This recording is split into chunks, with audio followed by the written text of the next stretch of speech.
Good day everyone, we are the group 2 and welcome to our video presentation. So today we're gonna tackle our report entitled The Good Life. So it is Aristotle Nicomachean's Ethics. So it is about defining happiness, virtue, and human flourishing.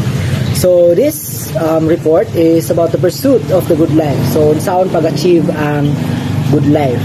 So this report is gonna tackle all about saan na to pag-achieve ang good life. Here's our objectives. So kung maminaw mo ni among video presentation, ma-achieve ninyo ning among mga learning outcomes. So yeah. So before we enter to the main topic, let me ask you a question. Mutuo ba mo nga ang tanan action diriya sa kalibutan sa mga tao is nag-aim for something good? Like for example, ang ato ang pag-eskwela, pagginhawa, pagpitok sa atong mataw, paglakang nato sa atong mga tiil. Kani ba siya nga kanang mga butang is kanang nag-pursuit para sa or nag-aim para ma-achieve ang good life or happiness.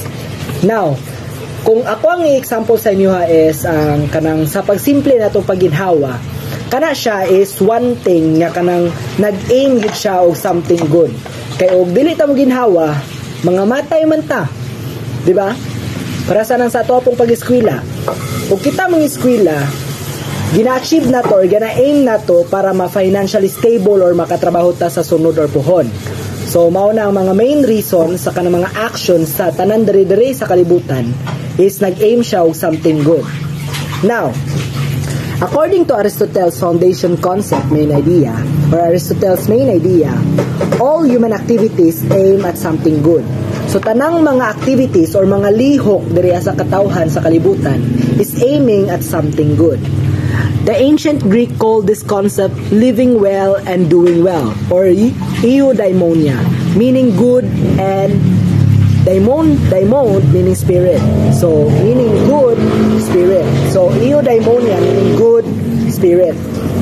So, eudaimonia is generally referred to as the good life, marked by happiness and excellence. So, all human activities aim at something good. Every art and human inquiry, and similarly every action and pursuit, is thought to aim at some good. And for this reason, the good has been right declared as the which all things aim. So this is stated by Nicomachean's Ethics. So tanan yung mga action diriya nato sa kalibutan is aiming at something good. Even sa kanang atong mga paghilak. Kanang atong paghilak, although it is negative at some part, pero kana siya is nag-aim na siya into positive impact. Kaya kanang atong paghilak manggod is kung dili nato na iparagawas, masakitan ang atong damdamin o maglain ang atong mga buot. So kanang atong paghilak is kibali para lang na mapagawas ang atong gibati, para ma-feel ta at ease or maybe kanang ma-relax ang atong kaugalingon. Even sa kanang mga tao nga naghikog, they are aiming at some good. Sa ilang huna-huna manggod-ana, if maghikog sila, mahuman nilang problema. Well, at the meantime, nahuman nilang problema, pero nahuman sila nilang kinabuhi. So that's what we call false hope on happiness or false answers. Ngayon na.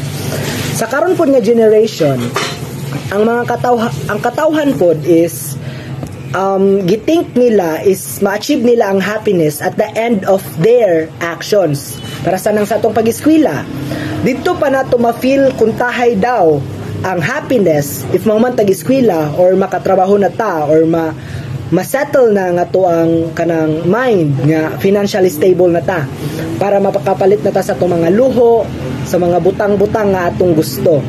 Well, to tell you honestly, ang happiness is ma-achieve siya in any time. For example, kato siya nga settings nga mind or set mindset is kanang huna-huna nila is ang happiness is mahuman nila to or ma-achieve nila to at the end of their action.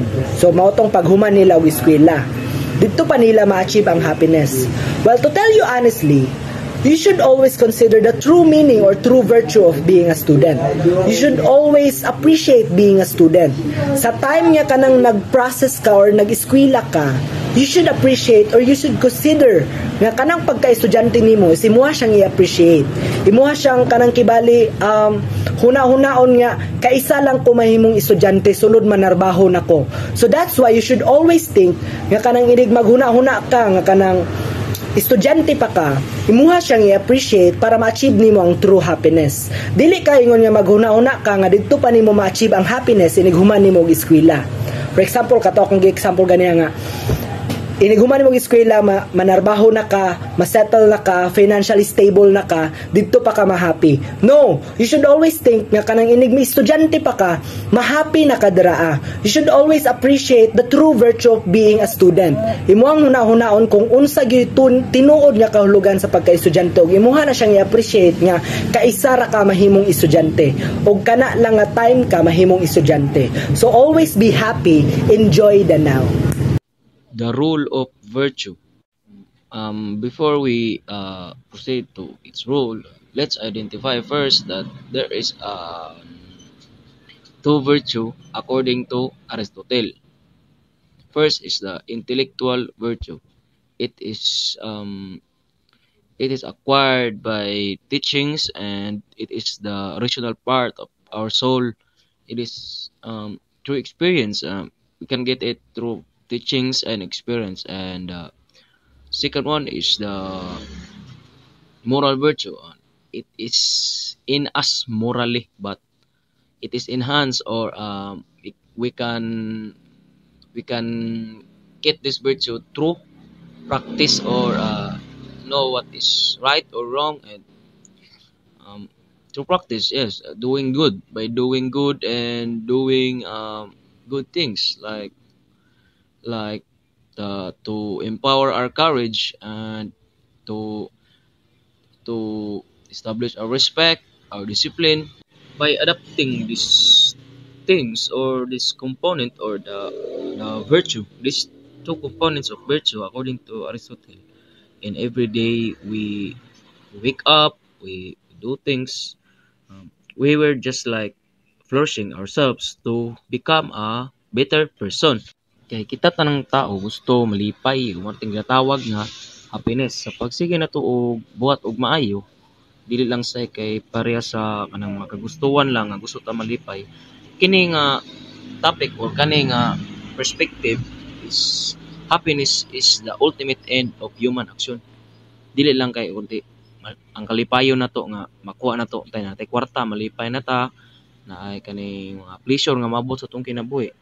Dili na mo ang para ani nga perspective, dili na mo ang kaning tumoy gyud nga ginatawag na to og happiness. Happiness is the result of flourishing. Murag og sa kaning sa atong binuhatan pa nga maayo, murag mao ni ang resulta, malipay ta ba? It is the result of human flourishing. Para ng life of excellence nga dili nga dali na to makuha sa kani nga tan-aw. Dili na to dali makuha ang happiness because it is just not a temporary but it is a lifelong journey. It is just not easy to get happiness because it is ongoing or going to our lives. It is just not an indeed ganang kagustuhan lang nato malipay, but it is the if kanang mag-epekto sa atong ginabuhat ba. So once again, good morning. So let's proceed on examples of virtuous action and discipline. Virtue requires discipline and practice. So first, health or physical virtue. This is avoiding sugary and processed foods to keep healthy in an activity that expresses virtue. So civic environmental virtue, working to clean the environment, which results in a clean environment and adds to people's well-being and happiness. So one of the examples of this is like bayanihan. Pag magbayanihan mo, di ba maka-feel mo kanang lingaw kay daghang tao, makita inyo ang mga inyong kauban nga malipay kay nailimpyo, like more ng civic environmental virtue, panaghiusa or panagtinabangay sa usab sa oras. So, here's the example of a virtue, action, and discipline. Self-improvement. A student studying well and fulfilling demands of a school to be a best version of himself or herself. So, a student is studying well to be the best version of a student. He discipline siya sa iyang study, discipline siya sa iyang mga oras, discipline siya sa mga ginakuha niyang pag-study o kana pag-cellphone or pagkana sa padihaa para makuha niya, ma-fulfill niya ang the best version of a student. Ang gibuhat niya is studying well, fulfilling demands. An athlete training hard to be the best version of an athlete. Ang athlete is nga-discipline siya sa training, nga-discipline siya sa mga kaon, sa paman, yung gibuhat training, discipline sa mga sarili para mabuhat niya, ma-fulfill niya ang best version of an athlete. So, happiness defines a good life. This is happiness, however, it is not the kind that comes from innate pleasure, is that which comes from living a life of excellence manifested from the personal to be the global scale.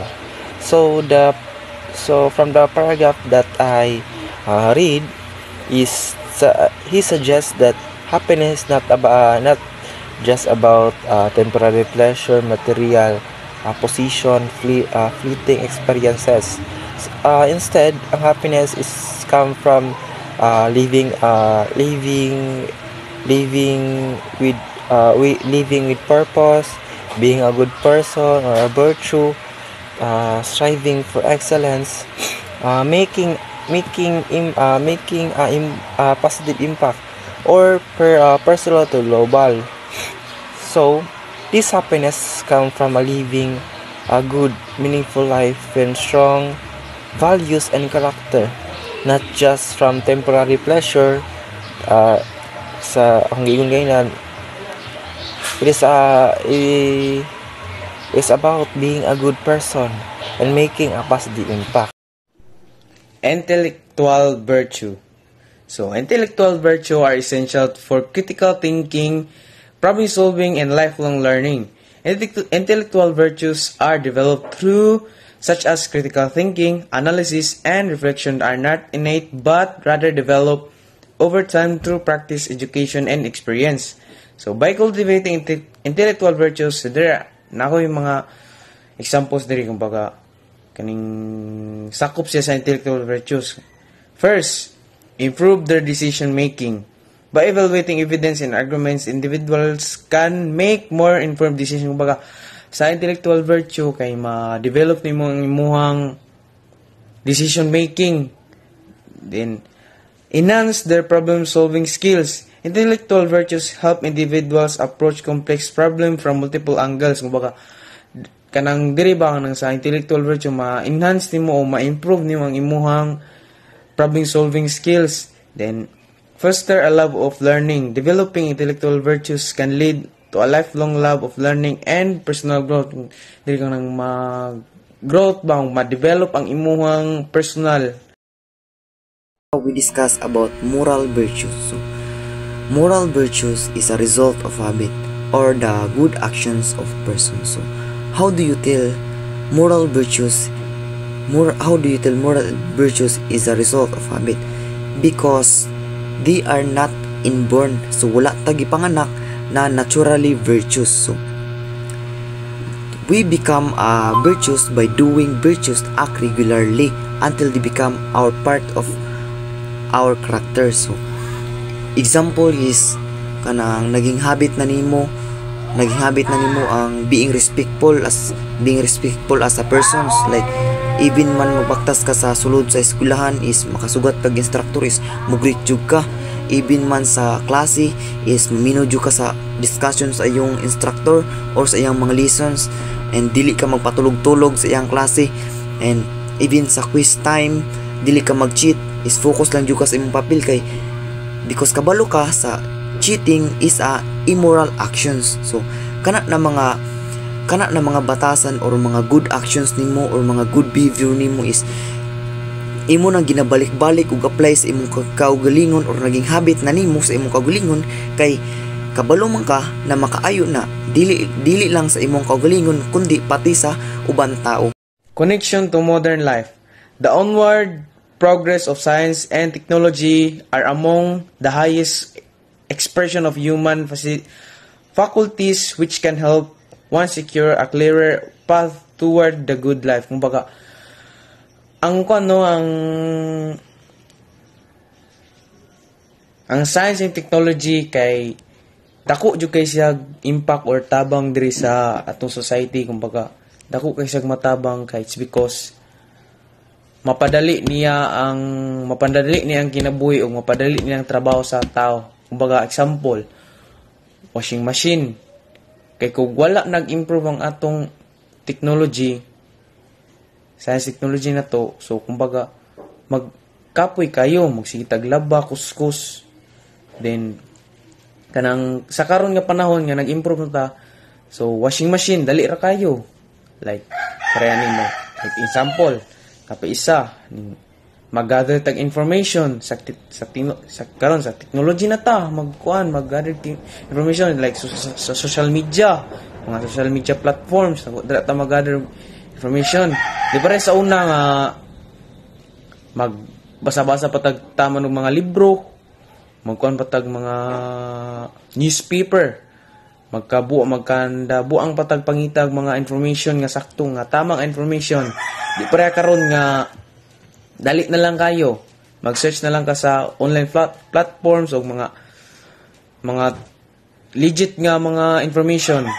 Then sa karon nga era o karon nga panahon kay mas mapadali pag yun ang kinabuhi because of social technology. So, I am here to conclude everything na sa lahang i-discuss ako mga ka-bookmate.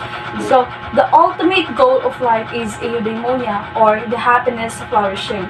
This concept encourages personal growth and moral virtue, aiming for deeper satisfaction beyond temporary pleasure.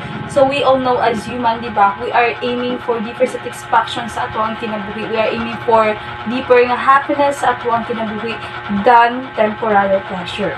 So, ang ikaduha is the eudaimonia is achieved through virtue or the excellence of character. This virtuous person takes pleasure in doing the right thing as a result of a proper training in moral and intellectual character. So, mo din siya no nga, the more you do good thing, the more nga masatisfy nimo imuhang kaugaling, which is you achieve happiness. Example, ani is the firefighter. We also, di ba nga, mga firefighter is, mabot yun na sila sa mga delikado nga sitwasyon. So, as a firefighter, kinahanglan nimo buhaton ng imuhang duty and responsibility to save lives, maskig na anak ka sa delikado nga sitwasyon. And by doing the right thing, na-achieve nimo ang imuhang goal nga mutabang, which is can cause a happiness sa imuha, no? Yes, makakause siya happiness sa imo by doing the right thing. So, maon siya, the more you do the right thing, the more happiness nga ang imong ma-achieve. While kung buhatan nimo ang dili maayo, bad thing, buhatan nimo na siya, mas kaunon ka sa imong guilt. So, ang katulo is virtue is cultivated through consistent habit and discipline. So, we all know, di ba, na we know how to choose our actions, also our responses to situation as they arise. Virtues like courage, wisdom, and justice are not initiated but are character traits developed through consistent practice and habituation. So, mauni nga, the more you do good things in life, the more nga masatisfy nimo mo kagalingan and you achieve happiness with that. And then kadugayan nimo buhat anang good thing, himo nimo siyang habit, which is ma-apply ang discipline dira